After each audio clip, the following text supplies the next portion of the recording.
à la Bourse de Paris où nous retrouvons Christophe Douane, cofondateur de youdou.fr. Bonjour Christophe. Bonjour Anne-Laure. Alors moi j'ai pas encore l'ouverture du CAC, peut-être que vous l'avez. Oui, on est autour des 5050, 5053. Donc une ouverture en forte hausse. Ouais, pas mal, 0,70 quasiment. Par contre, toutefois, je mettrais une gentille alerte à très court terme, puisque en fait le CAC est inscrit depuis maintenant, j'ai envie de dire le début de l'année, clairement dans un canal haussier. Ce canal haussier va rencontrer bientôt une résistance au niveau court terme d'un canal baissier qui lui est en place depuis le mois d'octobre. On a eu déjà une première réaction au début février sur cette zone-là, qui était la zone des 5080. Alors comme c'est baissier, cette fois-ci ça va être un petit peu plus bas, ça va être aux alentours des 5060. Donc vous voyez, on n'est pas loin, l'ouverture est à 5050. Donc je pense qu'on risque d'avoir une petite bataille court terme entre des vendeurs sur ce canal baissier et puis des acheteurs sur le maintien de ce canal haussier qui est là en place depuis le début de l'année et qui est plutôt assez positif. Maintenant, voilà, il faudra clôturer au-dessus des 5070, 5080 pour vraiment avoir une reprise en main des acheteurs un petit peu plus importante, en tout cas qui est moins sur le court terme et qui commence à reprendre, je dirais, plutôt sur le moyen terme avec des niveaux d'attente vers les 5200. Donc vous voyez, il va falloir y aller encore un petit peu.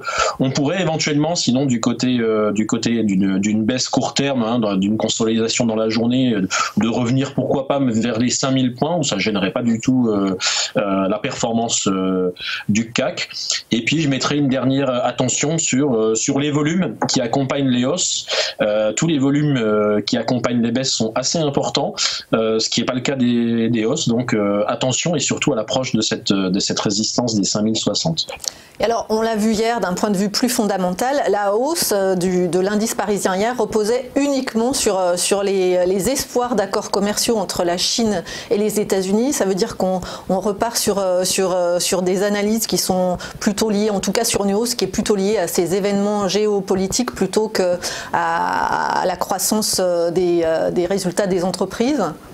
Oui, je crois que c'est à la fois pas trop de focus sur l'aspect fondamental, comme vous dites, sur le côté des analyses. Je crois que vraiment on est dans un contexte assez technique d'un point de vue de cette croissance du CAC, parce que d'ailleurs on a pu voir que le CAC a largement superformé les indices américains, mais c'est vrai que les relations sino-américaines, le Brexit et tout ce qui s'ensuit, c'est maintenant des news qui sont dans le pipe depuis le mois d'octobre et qui font aller et venir un petit peu les indices au gré des news qui, j'ai envie de dire, sont souvent des rumeurs. Il n'y a vraiment pas forcément quelque chose d'écrit. Donc les opérateurs y sont attentifs, mais là je pense qu'on sera réellement dans une séance technique aujourd'hui.